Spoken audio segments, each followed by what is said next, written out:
할렐루야. 오늘도 주일 오후 예배에 나오신 여러분들을 주님의 이름으로 환영하고 축복합니다. 오늘 고린도후서 4장 1절에서 2절까지 말씀을 가지고 직분을 가진 자의 모습이라는 제목으로 말씀의 은혜 나누길 원하는데요. 우리 옆사람과 함께 인사하면서 시작해 보도록 하겠습니다. 자, 당신은 하나님의 사랑을 받은 자입니다. 네, 인상 쓰고 하지 마시고요. 웃으시면서. 자, 하나님의 은혜임을 기억합시다. 네, 우리 모두가 정말 내가 가지고 있는 이 직분이 하나님의 은혜인 것을 우리가 기억하며 세상에서 예수님을 나타내며 살아가시는 저와 여러분들이 되시길 간절히 주님의 이름으로 축복합니다. 요즘에 우리가 한국교회의 모습을 볼 때 참 많은 신학자들과 또 학자들, 교수님들, 목사님들이 또 한편으로 걱정하는 그러한 목소리가 참으로 많이 들리는 시대에 살고 있습니다.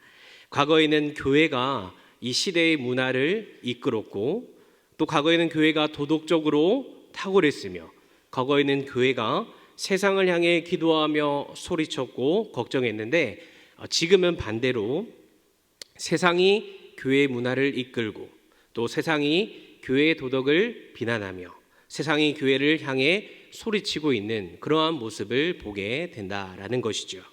실제로 여러분, 이 대한민국의 국회가 어떻게 시작이 되었느냐? 정부의 시작이 바로 하나님께 드리는 그 기도로 시작되었다라는 사실을 여러분이 알고 있다면 참으로 가슴 아프고 안타까운 일들이 아닐까 싶습니다. 그러나 여러분, 우리는 이 사실에 대하여 우리가 그 사실을 그대로 받아들이거나 포기하면 안 됩니다. 예수님이 우리에게 말씀하신 그 말씀을 기억하면서 너희가 세상의 빛과 소금이 되라 라고 하는 그 말씀을 기억하면서 오늘도 여러분 힘차게 달려나가야 할 줄을 믿습니다.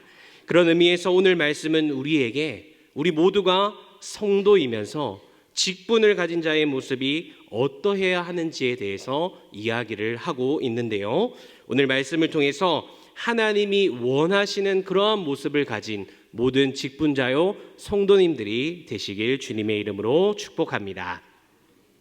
첫 번째로 직분을 가진 자의 모습은 어떠해야 하는가? 바로 직분의 기원을 인식하라는 것입니다. 다른 말로는 우리가 받은 이 직분이 과연 어디로부터 시작되었는지 그것을 기억하라는 말이죠. 우리가 1절 말씀을 보시면 오늘 이 사도 바울은 자신의 직분을 어디에서 받았냐라고 고백하면 바로 하나님의 긍휼하심부터 이 직분을 받았다라고 그렇게 말하고 있습니다.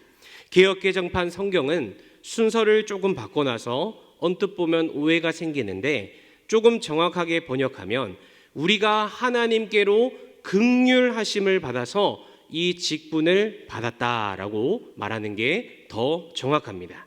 직분을 먼저 받은 것이 아니라 하나님의 그 긍휼하심의 은혜를 우리가 먼저 받게 되었고 그 후에 우리가 직분을 받게 되었다라는 것입니다. 이것이 바로 사도 바울이 진정으로 말하고자 한 의미인 것이죠. 다시 말하면 우리가 직분을 가지고 목회자로, 장로로, 권사로, 집사로, 성도로 직분을 받은 것은 우리가 가지고 있는 어떠한 능력이나 성품이 너무나 훌륭하고 탁월한 부분이 있어서 그것이 첫 번째다라는 것을 말하고 있는 것이 아니라는 사실입니다. 우리가 신앙생활을 하면 단단히 오해하고 있는 것이 한 가지 있습니다. 그것이 무엇이냐면 바로 내가 무엇인가를 해서 이 직분을 받게 되었다라고 생각하는 것이죠. 나보다 더 인격이 좋은 사람이 있는가? 또 나보다 더 헌금을 많이 하고 찬양을 더 잘 부르고 봉사를 더 많이 하는 사람이 있는가? 나보다 말씀을 더 많이 읽고 필사하고 암송한 사람이 많이 있는가? 나처럼 모범이 되는 사람은 없을 거야 라고 하는 이러한 모습이 우리 가운데 자리 잡고 있다는 것입니다. 그러나 사도 바울은 자신의 직분이 자신의 능력에서 나온다라고 생각하는 이 생각이 얼마나 위험하고 교만한 것인지를 우리에게 알려주고 있습니다. 왜냐하면 이 바울 또한 바로 유대교의 잘못된 열심과 능력이 과거의 모습 속에 있었기 때문입니다. 남보다 더 자신에게 있는 열심으로 교회를 박해하고 예수의 도를 쫓는 사람들을 잡아서 옥에 가두고 공문을 받아서 교회와 믿는 자들을 섬멸하려고 하는 그의 나름대로의 열심이 그에게 있었다라는 것이죠.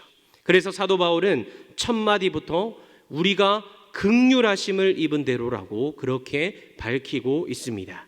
다시 말하자면 하나님이 나에게 먼저 이 긍휼을 베풀어 주셨기 때문에 이 직분을 받게 되었다라고 이야기하고 있다라는 것이죠.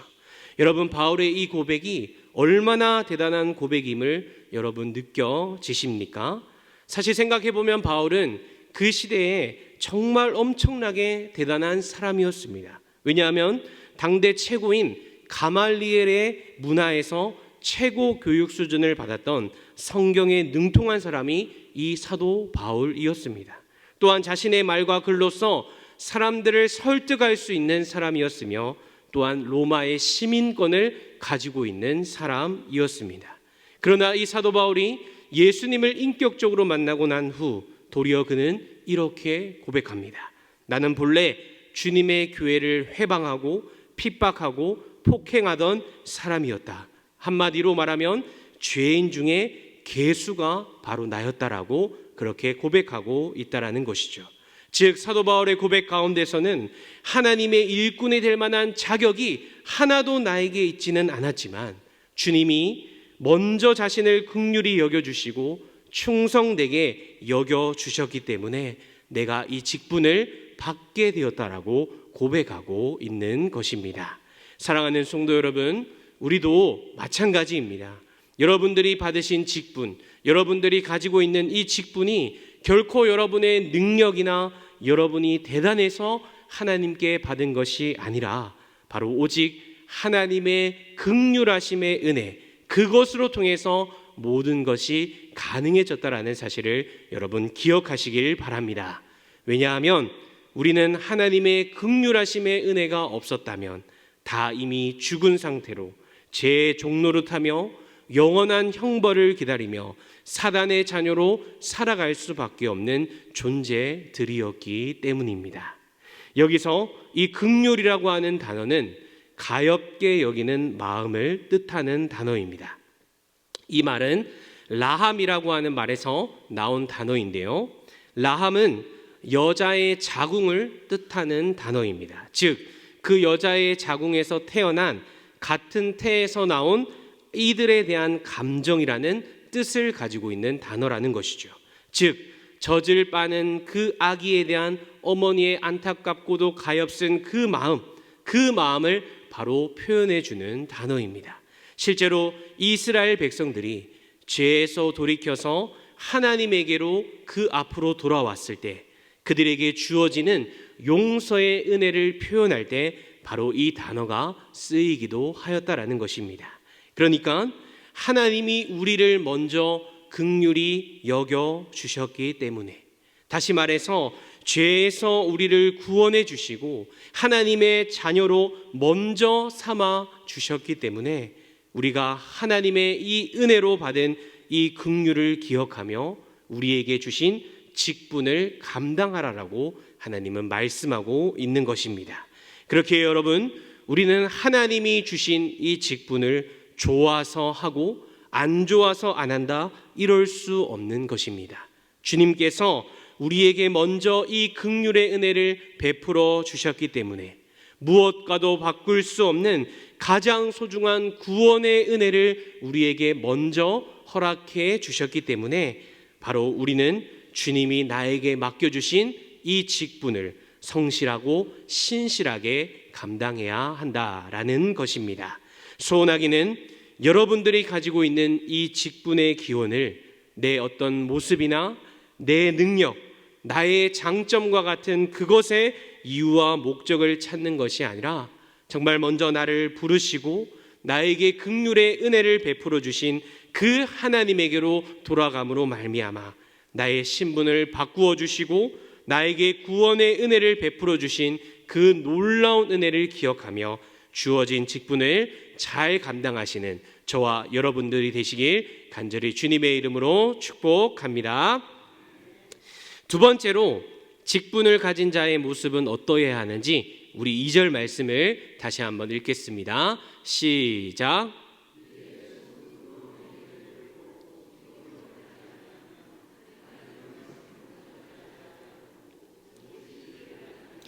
하나님 앞에서 각 사람의 양심에 대하여 스스로 추천하노라. 아멘. 말씀을 보니까 두 번째로는 숨은 부끄러움을 버리라 라고 그렇게 말씀합니다. 그렇다면 여러분, 여기에서 나오는 숨은 부끄러움은 무엇을 뜻하는 단어일까요? 이것은 바로 아직도 버리지 못한 옛 모습의 생활을 이야기합니다. 다시 말해서 내가 예수 그리스도를 인격적으로 만나고 나의 구주로, 나의 주인으로 삼기 전에 내가 살았던 그 죄된 길을 쫓던 나의 옛 과거의 모습에 대해서 이야기하고 있다는 것이죠. 술을 좋아하던 나의 모습, 게임과 돈의 중독에 빠져 있는 나의 모습, 음란에 빠져 있는 나의 모습, 아니면 누구에게도 말하지 못하는 나만 알고 있는 그 죄된 모습이 있다라는 것이죠. 그것을 바로 끊어버리라고 말씀은 이야기합니다.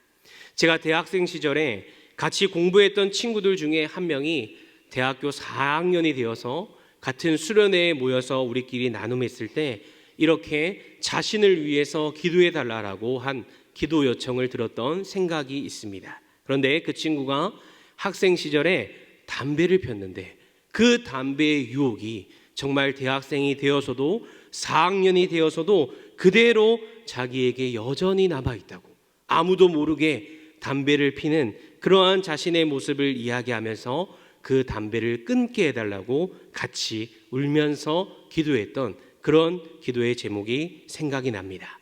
지금은 연락이 끊겨서 어떻게 되었는지 자세히 알지는 모르지만 사람이 자신의 힘으로 옛 모습을 쉽게 끊을 수 없다라는 것을 보여준다라는 것이죠.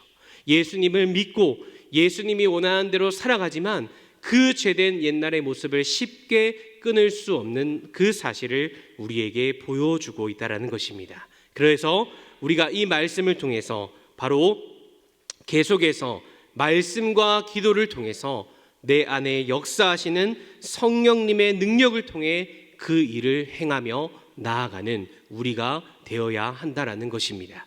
그래서 히브리서 기자는 이렇게 권면합니다. 히브리서 12장 1절 말씀인데요, 다 같이 읽겠습니다. 모든 무거운 것과 얽매이기 쉬운 죄를 벗어버리고 인내로써 우리 앞에 당한 경주를 하며. 아멘. 예수님을 믿지만, 예수님을 만났지만 아직도 나를 붙잡고 있는 나의 죄들을 벗지 않으면 우리가 앞으로 나아갈 수 없게 된다는 사실입니다. 죄를 버리고 믿음의 경주를 달려가야 한다라고 밝히고 있다라는 것이죠. 또 이런 의미에서 사도 바울은 벨릭스 총독에게 이렇게 말합니다. 이것으로 말미암아 나도 하나님과 사람에 대하여 항상 양심에 거리낌이 없기를 힘쓰나이다. 나의 죄된 그 옛 모습 때문에 양심의 거리낌을 가지고 신앙생활하는 우리의 믿음이 아니라 우리의 숨은 부끄러움, 죄의 습관을 끊어버리고 하나님과 사람에 대하여 부끄러울 것이 없는 그 복음의 증인으로서의 삶을 살아라고 오늘 성경은 우리에게 이야기하는 것입니다. 사랑하는 성도 여러분, 여러분들에게도 말하지 못하는, 다른 사람에게 알려주지 못하는 그러한 은밀한 죄가 여러분들에게 있으십니까? 아직도 옛 모습을 따라 쫓아 살아가는 그러한 모습이 여러분들에게 있으십니까? 지금은 다 이렇게 점잖고 천사의 얼굴을 하고 있지만 아마 모두에게 그러한 약점과 죄된 모습이 있을 줄 압니다. 나의 힘으로는 그것을 끊는 것이, 버리는 것이 너무나 힘들다라는 사실 또한 알고 있습니다. 그러나 여러분, 우리는 새롭게 지음받은 하나님의 백성임을 기억하시길 바랍니다. 내 힘으로는 할 수 없지만 말씀과 기도 가운데 주님이 부어주시는 그 성령의 역사로 말미암아 죄를 끊어버리는 것이 가능하다라는 것을 여러분 기억하시고, 그 숨은 부끄러움을 하나님 앞에서 끊어버리시고 신앙생활 하시는 저와 여러분들이 되시길 바랍니다. 그래서 정말로 새로운 생명을 부여받은 우리가 숨은 부끄러움을 버리는 것이 직분을 가진 자의 모습이다라는 것을 여러분 기억하시고, 교회에서나 집에서나 혼자 있을 때나 늘 그 하나님의 살아계심을 의식하고 동행하는 저와 여러분들이 되시길 바랍니다. 세 번째로는 직분을 가진 자의 모습이 어떠해야 하는지 말씀하고 있는데, 우리 다시 한번 2절 말씀 함께 읽도록 하겠습니다. 시작.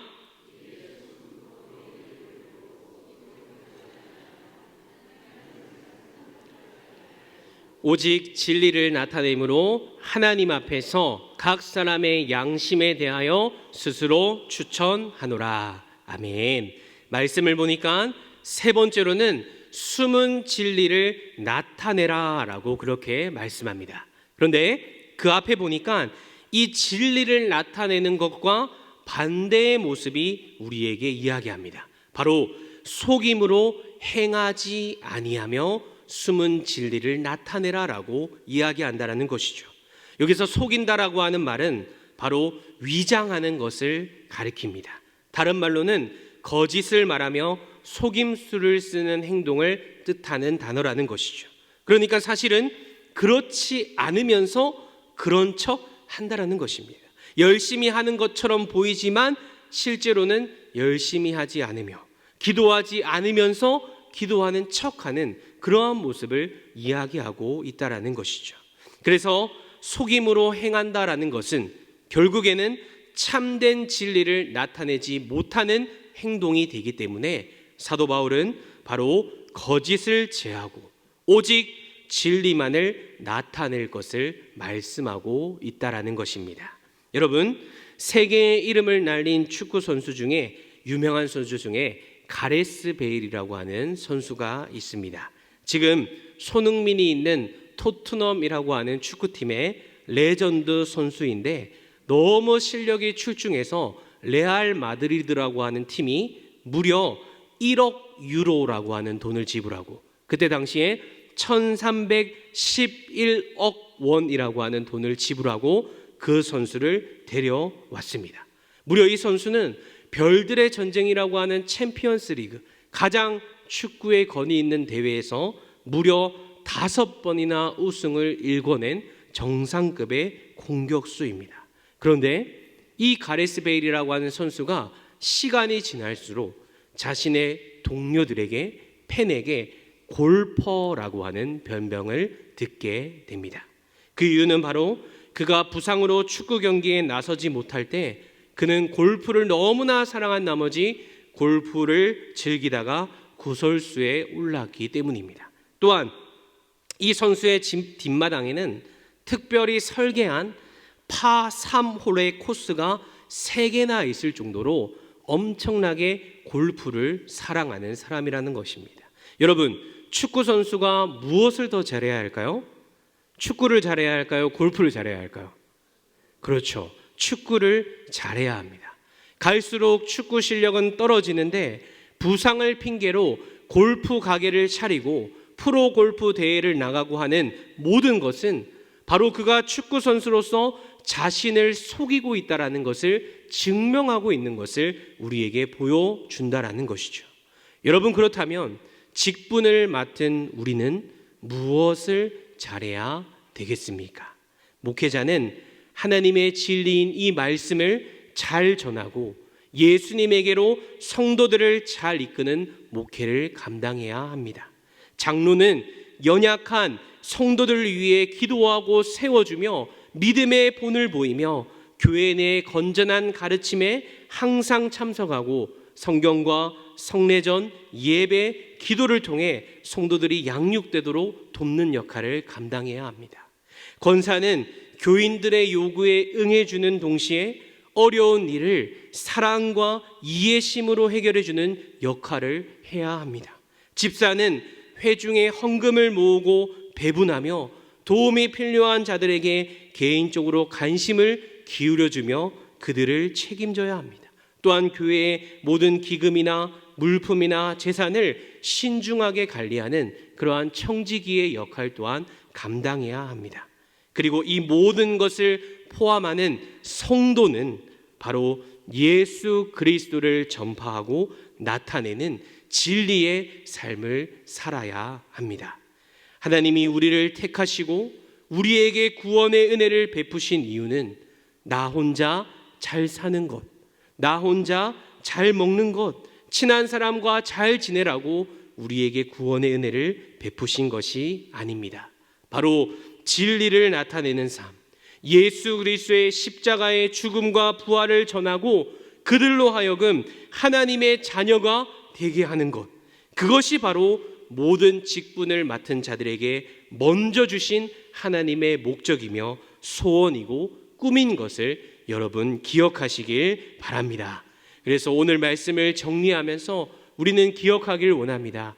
직분자의 맡은 모습을 가진 사람이 어떻게 해야 하냐? 바로 첫 번째로는 긍휼을 베풀어 주신 그 하나님의 은혜에 감사하며 이 직분을 감당하는 그러한 모습이 여러분에게 있기를 소원합니다. 두 번째로는 나에게 남아있는 죄된 습관과 죄된 모습을 예수 그리스도 십자가 보혈 앞에 내려놓으시고 날마다 기도하고로 말미암아 이 모든 숨은 부끄러움을 떨쳐버리시는 여러분들이 되시길 바랍니다. 그리고 마지막 세 번째로는 바로 오직 예수 그리스도, 그 놀라운 복음의 진리만을 나타내며 정말로 진리를 나타내며 살아가는 저와 여러분들의 모습이 되어서 정말 직분을 맡은 자로 하나님께는 영광이요 교회와 이웃들에게는 평안을 선물해 줄 아는 그러한 우리 강현교회의 모든 직분자들과 성도님들이 되시길 간절히 주님의 이름으로 축복합니다.